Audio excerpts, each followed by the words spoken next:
5/6 को 2/3 से गुणा करें और उत्तर को सरल करके लिखें।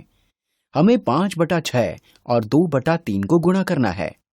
भिन्नों को गुणा करने की प्रक्रिया बहुत ही आसान है। 5 और 2 को गुणा करके नया अंश यानी कि न्यूमरेटर प्राप्त होगा, या हम ऐसे भी कह सकते हैं कि अंश की इन दोनों संख्याओं को आपस में गुणा करने पर यह अंश प्राप्त होगा। इसलिए यहाँ पर अंश है 5 गुणा 2, तो ये हो जाएगा 5 गुणा 2 बटा 6 गुणा 3, और गुणा करने पर 5 गुणा 2 हुए 10 और 6 गुणा 3 हुए 18। इसलिए ये होगा 10/18।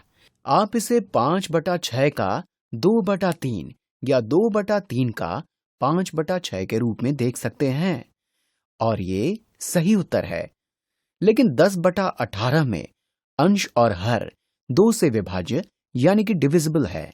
इसलिए इसे लघुत्तम रूप यानी कि लोएस्ट टर्म में लिखने के लिए हम इसे 2 से विभाजित कर लेते हैं। तो 10/2 हुए 5 और 18/2 हुए 9, यानी कि 5/9। आप इस चरण को पहले भी कर सकते थे। वास्तव में आप इस चरण को यहां पर गुणा करने से पहले यहां पर गुणा कर सकते थे। यहां पर अंश यानी कि न्यूमरेटर 2 है और हर यानी कि डिनोमिनेटर 2 से विभाज्य यानी कि डिविजिबल है। इसलिए अंश को 2 से विभाजित करने पर यह हो जाएगा 1 और हर को 2 से विभाजित करने पर यह हो जाएगा 3, और अब यह हो जाएगा 5 गुणा 1/3 गुणा 3 यानी कि 5/9।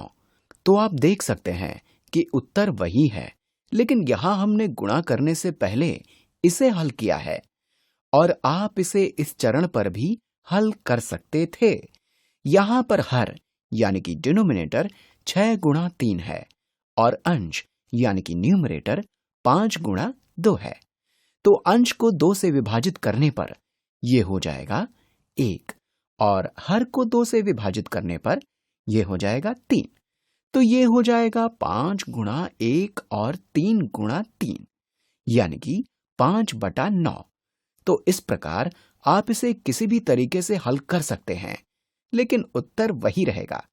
इस तरीके से हल करना इसलिए आसान लगता है क्योंकि यहां आप आसानी से जान सकते हैं कि अंश और हर किस संख्या से विभाजित होते हैं, या फिर आप इस तरीके से गुणा करके बाद में लघुत्तम रूप यानी कि लोएस्ट टर्म में लिख सकते हैं।